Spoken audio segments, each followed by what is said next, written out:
NCERT question है K2 PTCl6 is a well-known compound, whereas corresponding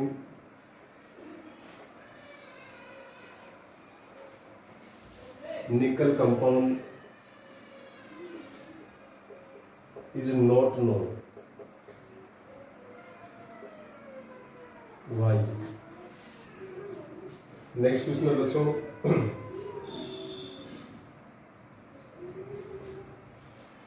explain Fe is a transition metal but sodium not. Why?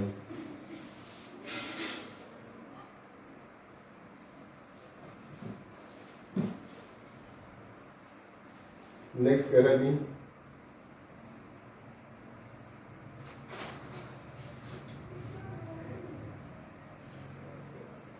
a substance is found to have magnetic moment is found to have magnetic moment 3.9 Bohr magnitude. How many unpaired electron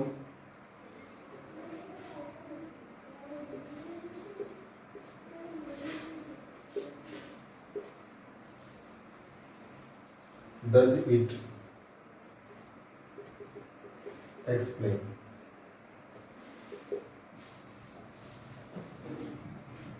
बच्चों तीन questions को देखिए एक बार। K2 PTCl6 is well known compound, whereas nickel compound is not known. ये कह रहा है बच्चों हमारे पास K2 प्लेटिनियम Cl6 ये तो कंपाउंड है, लेकिन K2 NiCl6 ये कंपाउंड नोन नहीं है। यानी निकल हमारे पास Cl6 के साथ कंपाउंड का फॉर्मेशन नहीं करता है, जबकि प्लेटिनियम Cl6 के साथ में कंपाउंड का फॉर्मेशन करता है। ऐसा क्यों भी? यहाँ प्लेटिनियम की ऑक्सीडेशन रेट +4 है और ये निकल की भी क्या है +4 है। तो बच्चों प्लेटिनियम के कंपाउंड का तो पॉसिबिलिटी है, बट निकल के कंपाउंड की पॉसिबिलिटी नहीं है। ऐसा क्यों? +4 ऑक्सीडेशन स्टेट है, इसका मतलब यहाँ पर प्लेटिनियम और निकल 4 आयनाइजेशन एनर्जी को रिप्रेजेंट करते हैं। किसको रिप्रेजेंट करते हैं? 4 आयनाइजेशन एनर्जी को रिप्रेजेंट कर रहे हैं। क्लियर? तो बच्चों प्लेटिनियम के केस में first second third fourth sum of 4 ionisation energy क्या है? लो है एज कंपेयर टू द निकल। निकल का जो first second third fourth ionisation energy का सम क्या वेरी वेरी हाई है, विच इज नॉट पॉसिबल। यानी platinum compound is possible as compare to nickel because sum of 4 ionization energy of platinum is less than nickel।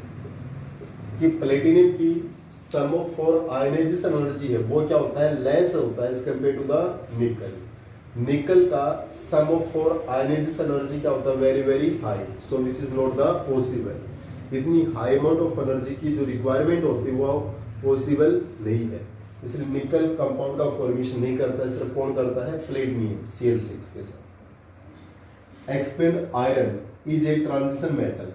जो हमारा iron है वो क्या एक ट्रांजिशन मेटल है, बट सोडियम नोट, सोडियम नहीं है। बच्चों आयरन का कॉन्फ़िगरेशन क्या होता है? 26, आर्गन 18, 3d6 4s2, जबकि सोडियम का कॉन्फ़िगरेशन क्या रहेगा अभी आपका? Neon 10 3s2। इसका मतलब बच्चों आयरन के अंदर हमारा डी ऑर्बिटल क्या है? पार्शली फिल्ड है, जबकि यहाँ तो डी ऑर्बिटल एब्सेंट है सोडियम में। तो ये तो एस ब्लॉक का इलेक्ट्रॉन है, लास्ट इलेक्ट्रॉन किसमें गया है? एस सब साइड में, so it is the S block element. बच्चों आयरन ट्रांजिशन एलिमेंट्स क्या होते हैं? Those elements which are partially filled D orbital, जो एलिमेंट पार्सली फिल्ड होते हैं डी ऑर्बिटल में, D1 to 9, जिनमें डी में 1 से 9 तक इलेक्ट्रॉन फिलअप होते हैं, वो क्या होते हैं? Transition element. और डी यहाँ पर क्या है बच्चों? पार्सली फिल्ड है। बट सोडियम में तो डी ऑर्बिटल में इलेक्ट्रॉन नहीं आता, ये तो लास्ट इलेक्ट्रॉन किस में गया है? एस सब सेल में, दस लोग एलिमेंट में। यानी iron is transition element because it is partially filled D subshell, क्योंकि ये D सबसेल क्या है बच्चों? पार्सली फिल्ड है। जो हमारा डी ऑर्बिटल वो क्या है? पार्सली फिल्ड है। डी 1 से 9 तक इलेक्ट्रॉन है तो उसको हम पार्सली फिल्ड बोलते हैं। और आयरन हमारा ट्रांजिशन एलिमेंट है, क्यों है? क्योंकि it is partially filled D subshell. But sodium is a S block element, so it is not the transition element, ये ट्रांजिशन एलिमेंट नहीं है, so it is not the transition element, so ये transition element नहीं है, क्योंकि sodium का last electron तो हमारा S सब सेल में गया है, so it is the S block element, not the D block element. A substance is found to have magnetic moment. एक substance का magnetic moment कितना है? 3.9. How many unpaired electrons does it explain? इसमें कितने unpaired electrons होंगे? बच्चों इसका magnetic moment है 3.9 बोर मैग्नेटो। कैसे फाइंड आउट होता है magnetic moment? n into n+2 bore magneto. इसका मतलब n की वैल्यू कितनी रखें कि हमारे पास ये वैल्यू आए? इसको बाय मैथमेटिकल क्वाड्रेटिक इक्वेशन से सॉल्व नहीं करना, बहुत लंबा पड़ जाएगा। डायरेक्ट बताता हूँ। मैग्नेटिक मोमेंट 3.9 है और मैग्नेटिक मोमेंट निकालने का फॉर्मूला क्या है? n into n+2 bore magneto. और n क्या है? Number of unpaired electron. n is number of unpaired electron. बच्चे इसमें फिलअप करके देखो, अगर n हम 3 रखें, मान लीजिए 3 रखेंगे तो मैग्नेटिक मोमेंट क्या आ गया अभी आपका? 3 इंटू 3+2 यानी 15 का स्क्वायर रूट। बच्चों 16 का कितना होता है? 4 होता है, तो 15 का कितना हो जाएगा? 3.9। क्लियर? जैसे अगर हमारा 5.9 आता तो हमारा 6 का स्क्वायर 36 होता है, तो 5.9 किसका होगा? 35 का। ऐसे 16 का अगर 4 होता है तो 15 का कितना हो जाएगा? 3.9। इसका मतलब यहाँ पर अनपेड इलेक्ट्रॉन कितने हैं? 3, यानी 3 अनपेड इलेक्ट्रॉन। कितने अनपेड इलेक्ट्रॉन्स होंगे हमारे पास? 3 unpaired electrons are will be there. इस केस में हमारे पास 3 अनपेड इलेक्ट्रॉन्स प्रेजेंट होते हैं। चलिए, इसके जस्ट बाद बच्चों हमारा जो नेक्स्ट क्वेश्चन है वो आपके पास है।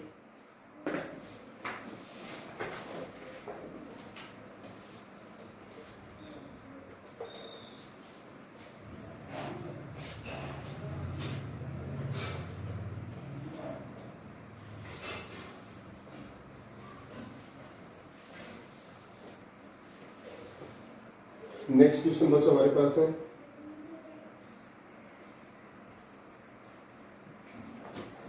वेरी इंपॉर्टेंट क्वेश्चन है बच्चों। Explain why copper plus ion is not stable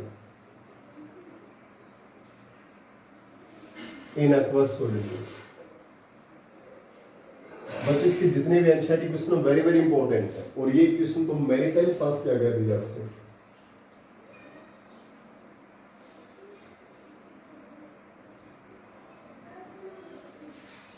next question है बच्चों, actinoid contraction is greater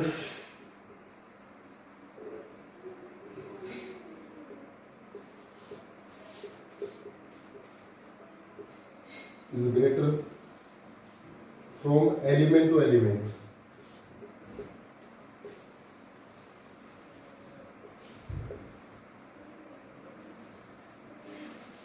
Then lengthened contraction.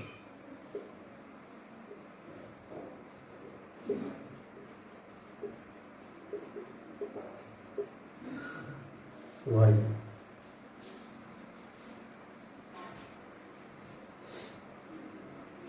एक क्वेश्चन है बच्चों, which is strong reducing agent?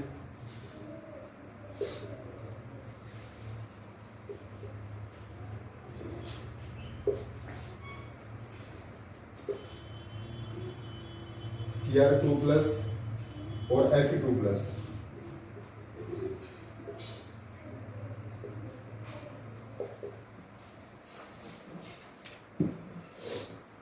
बच्चों हमारे पास 3 क्वेश्चन फिर लिखे मैंने। मेरी टाइम्स बोर्ड एग्जाम आज क्या गए क्वेश्चन है बच्चों, copper plus ion is not stable in aqueous solution. जो कॉपर प्लस आयन है वो एक्वस सॉल्यूशन में ज्यादा स्टेबल नहीं होता है। बच्चों copper plus ion is not stable in aqueous solution, so it represent disproportionation reaction। disproportionation reaction यानी copper ions convert into the copper 2 positive plus O। बच्चों copper पॉजिटिव हमारा एक्वस सॉल्यूशन में ज्यादा स्टेबल नहीं है, तो ये डिस्प्रोपोर्शनेशन रिएक्शन शो करता है। क्या शो करता है?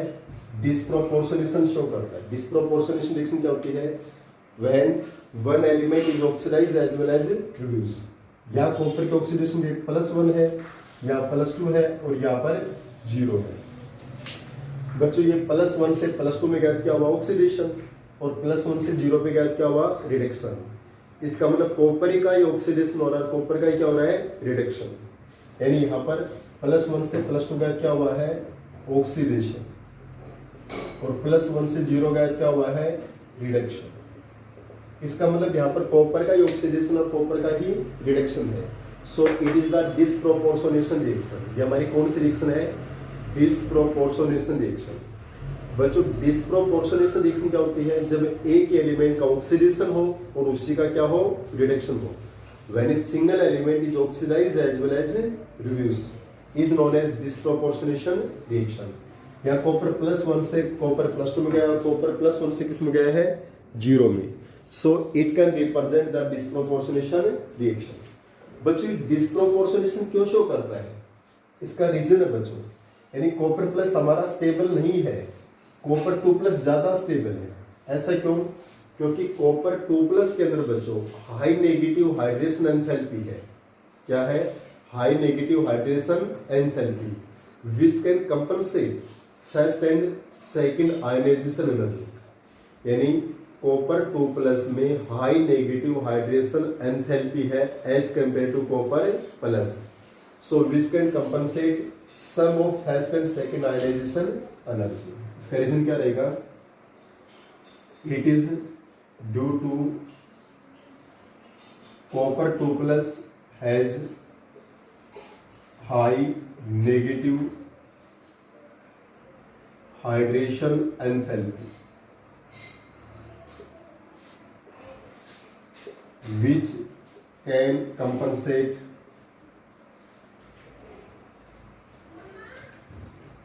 sum of first and second ionization energy than copper। Clear बच्चों? क्या बताया अभी? कॉपर 2 पॉजिटिव ज्यादा स्टेबल है कॉपर पॉजिटिव से, यानी copper plus is ion is not stable in aqueous solution. इसका मीनिंग क्या है कि कॉपर 2 प्लस है, उस केस में हाइड्रेशन एंथैल्पी है वो मच मोर नेगेटिव है, जो sum of ionization energy first और सेकंड को क्या कर देती है? कंपनसेट कर देती है। So it is the more stable, यानी copper 2 plus is more stable than copper plus. इसलिए बच्चों डिस्प्रोपोर्शनेशन भी शो करता है। Actinide contraction is greater from element to element than lanthanide contraction। why? बच्चे कह रहे हैं कि एक्टिनाइड कॉन्ट्रैक्शन वो ज्यादा बेस्ट है, ज्यादा स्ट्रॉन्गर कॉन्ट्रैक्शन है एज कम्पेयर टू लैंथेनाइड। ऐसा क्यों भी? बच्चों एक्टिनाइड कॉन्ट्रैक्शन किसके कारण था? 5 ऑर्बिटल और लैंथेनाइड कॉन्ट्रैक्शन 4 ऑर्बिटल। बच्चों actinide contraction is due to 5 orbital और lanthanide contraction due to 4 orbital. और बच्चों 4f और 5f की कंपेयर करते हैं तो 5f is large size orbital, so it has very very poor screening effect. बच्चों 4f और 5f की कंपेयर करते हैं तो 5f का जो स्क्रीनिंग इफेक्ट है वो ज़्यादा पुअर है, इसलिए उस केस में ज़्यादा स्ट्रॉन्ग कॉन्ट्रैक्शन होता है। क्लियर? यानी एक्टानोइड contraction is due to 5f orbital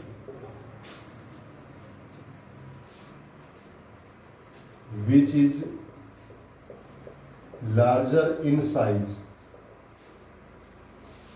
than 4f orbital of lengthened contraction. So its screening effect is more poor. तो इसका स्क्रीनिंग इफेक्ट क्या होता है? ज्यादा पुअर होता है। ठीक है, दोबारा देखिए बच्चों, actinoid contraction is greater from element to element than lanthanide contraction. बच्चों एक्टानोइड कॉन्ट्रैक्शन है 5f ऑर्बिटल के कारण और लेंथेनाइड कॉन्ट्रैक्शन है 4f ऑर्बिटल के कारण। 5f की साइज लार्ज है तो उसका स्क्रीनिंग इफेक्ट ज्यादा पुअर है। क्लियर? तो actinoid contraction is due to 5f orbital which is larger in size than 4f orbital of lanthanide contraction, so its screening effect is much more poor. और इसका screening effect ज्यादा poor है, so it has more contraction power.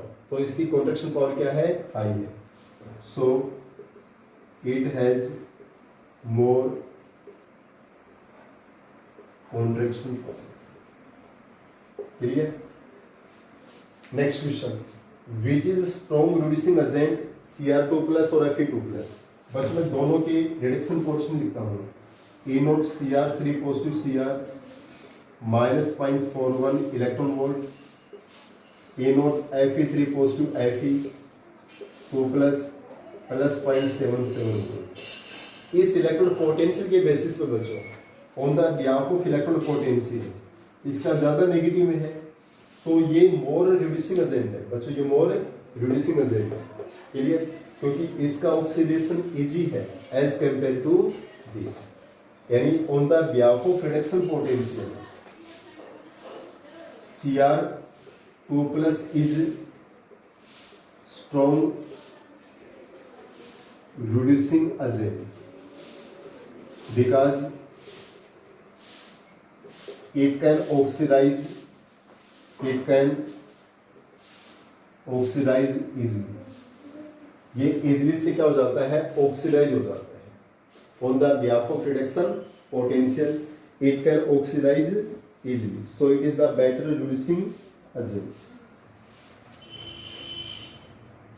बच्चों next question,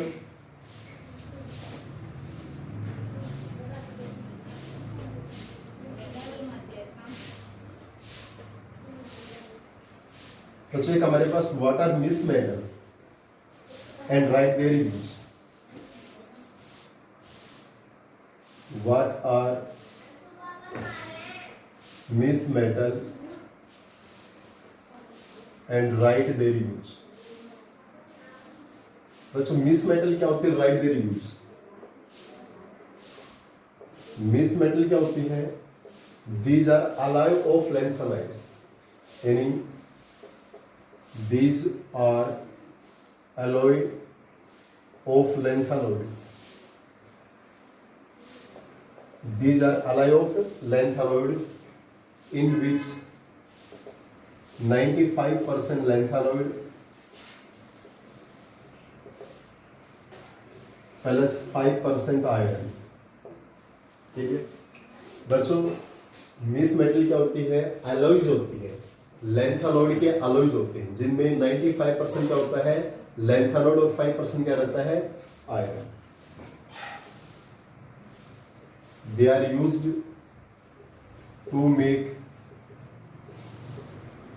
bullets. ये बच्चों गोली होती है ना, AK-47 की बुलेट्स बनाने में यूज होती है। एंड फ्लेंट्स ऑफ लाइटर, लाइटर का फ्लेंट बनाने में यूज होता है। बच्चों जिनका मेल्टिंग पॉइंट हाई है, मिस मेटल का जो मेल्टिंग पॉइंट हाई होने का ये ब्लेड्स या फिलेंट ऑफ लाइटर बनाने में क्या होता है, इनका यूज होता है। बच्चों कई बार क्वेश्चन ये आता है which are used as to make blades या फिलेंट्स ऑफ लाइटर। तो ब्लेड्स या फिलेंट्स ऑफ लाइटर बनाने में किसका यूज होता है बच्चों, मिस मेटल का। These are alloy of lanthanide। ये क्या होते हैं बच्चों, alloys ऑफ lanthanide होते हैं। क्लियर। नेक्स्ट क्वेश्चन बच्चों,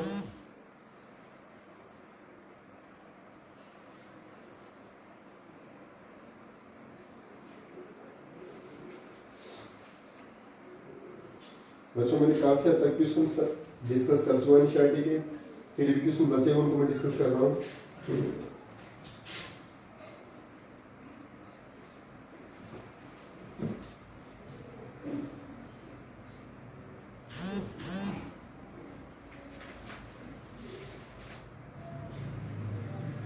नेक्स्ट क्वेश्चन बच्चों हमारे पास है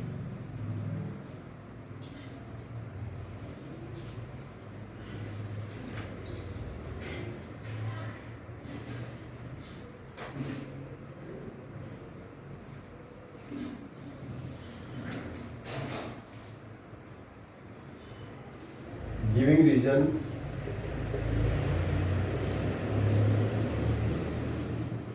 indicate which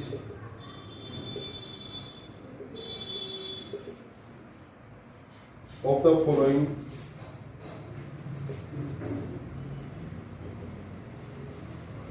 would be correct।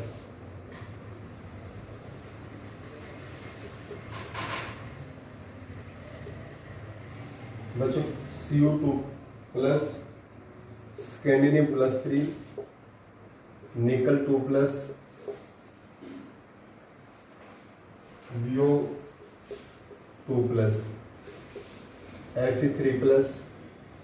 इनमें बच्चों में कलर्ड आइंस को सेपरेट करना है। किसको सेपरेट करना है, which is the coloured ions. Copper plus है, स्कैंडिनियम प्लस 3, निकल 2 प्लस है, VO2 प्लस है, Fe3 प्लस। बच्चों इसको मैंने बताया था जिनका D0 और D10 कॉन्फ़िगरेशन आएगा, D0 और D10 कलर के केस में, तो DD ट्रांजिशन फॉरबिडन रहेंगे। DD transition are forbidden, so they are colorless। और जिनमें D1 से लेके D9 तक रहेंगे तो DD transition are possible, so they are colour. वो कैसे हो जाएंगे, कलर हो जाएंगे। बच्चों D0 D10 में DD ट्रांजिशन फॉरबिडन होते हैं तो कलरलेस होते हैं। D1 2 3 4 5 6 7 8 9 में DD ट्रांजिशन पॉसिबल होता है तो वो क्या होता है, कलर होता है। अब देखिए कॉपर प्लस का जो कॉन्फ़िगरेशन है वैलेंस वो 3D10 बनता है। स्कैंडिनियम प्लस 3 का कॉन्फ़िगरेशन क्या बनता है, 3D0। बच्चों मैं बार बार बता उसको कॉन्फ़िगरेशन से, अब मैं डायरेक्ट बता रहा हूँ। निकल 2 प्लस का कॉन्फ़िगरेशन क्या है बच्चों, 3D8। Fe प्लस 3 का कॉन्फ़िगरेशन क्या बनेगा, 3D5।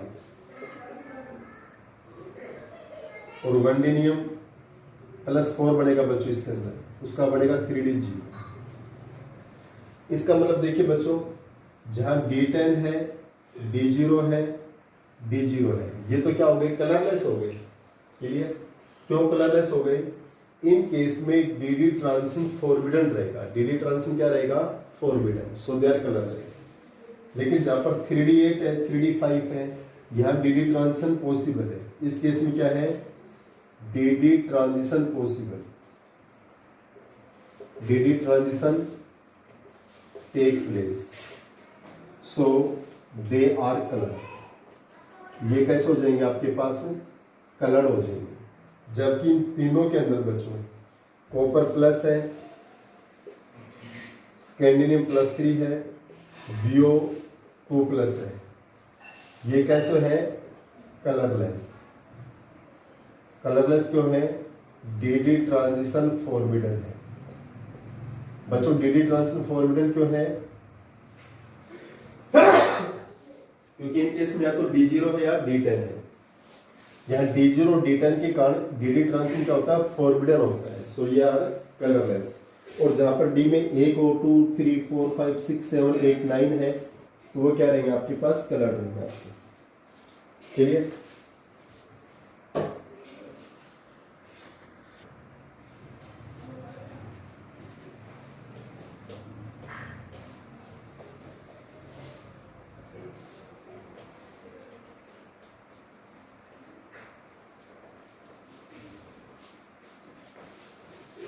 एक क्वेश्चन है बच्चों हमारे पास, for the first transition series, for the first transition series E naught value, E naught M2 positive M, V हमारे पास है -1.18, Cr -0.91, मैग्नीज -1.18, आयरन -0.44, कोबाल्ट -0.28, निकल -0.25 और copper +0.34 electron. Explain the irregularity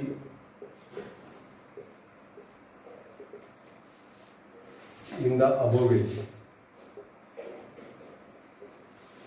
बच्चों यहाँ पर जो इलेक्ट्रोड पोटेंशियल में जो इरेगुलरिटीज होती है उसका क्या रीजन है बच्चों? जो इलेक्ट्रोड पोटेंशियल है बच्चों, इलेक्ट्रोड पोटेंशियल, बच्चों इलेक्ट्रोड पोटेंशियल किस पे डिपेंड करता है? सम ऑफ आयनाइजेशन एनर्जी, पहले सब्लिमेशन लिखिए, सम ऑफ इलेक्ट्रोड जो पोटेंशियल है बच्चों किस पर डिपेंड करता है हमारे पास? Electrode potential depends upon sum of sublimation, sublimation plus ionization energy plus hydration energy,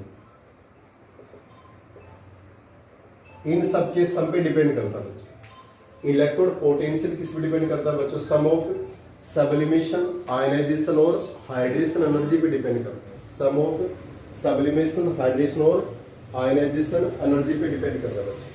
clear? This irregularity due to variation in first and second ionization energy। ये जो इरेगुलरिटी होती है वो किसके कारण होती है बच्चों?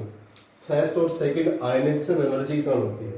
किसी की फर्स्ट और सेकंड एनर्जी हाई है, किसी की लो है, उसके कारण हमारे पास ये इरेगुलरिटीज में डिफरेंस आता है बच्चों, due to sum of first and second ionisation energy के कारण। क्लियर?